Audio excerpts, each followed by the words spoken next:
The crucial issues for the financial industry are to learn the lessons from the crisis.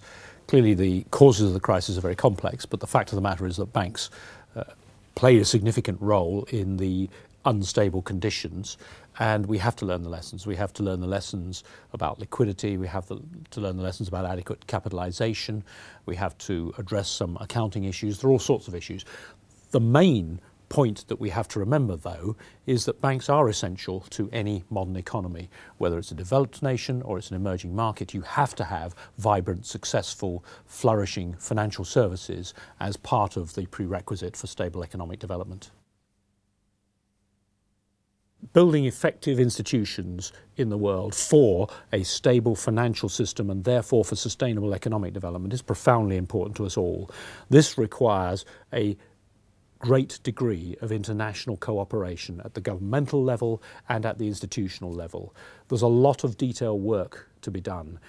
There's an understandable political drive to have quick answers. There's an understandable thirst on the part of the public that has been so bruised by what's happened in so many ways to get quick fixes. The truth of the matter is that this is far too important to do quickly. It's much more important to do it right than to do it quick, and therefore there's an intensive conversation that has to take place amongst governments, amongst businesses, amongst within the financial sector about the way forward.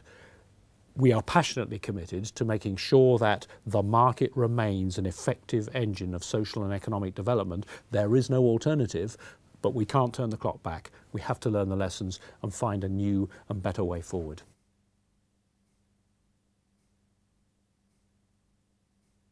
If you look at the crisis, one of the most important developments that I think historians will focus on is the emergence of the G20.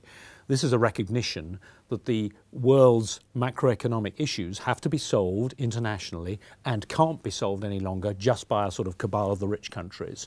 So the emergence of the G20 and the marginalization of the G7, G8 is a recognition of the way the world is changing.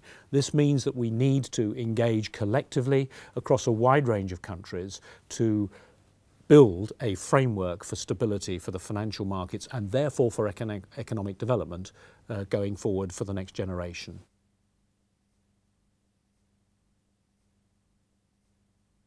This is all about whether you focus on the short term or the longer term. I believe very strongly that the responsibility of any company is to focus on sustainable development of its business model. This means not thinking about how to maximize short-term profits. It means the sustainable maximization of profits, which immediately takes you into questions about the sustainable development of your relationships with your customers, your engagement of your people who work within the business, and of course the commitment to the communities and the environment within which the business flourishes.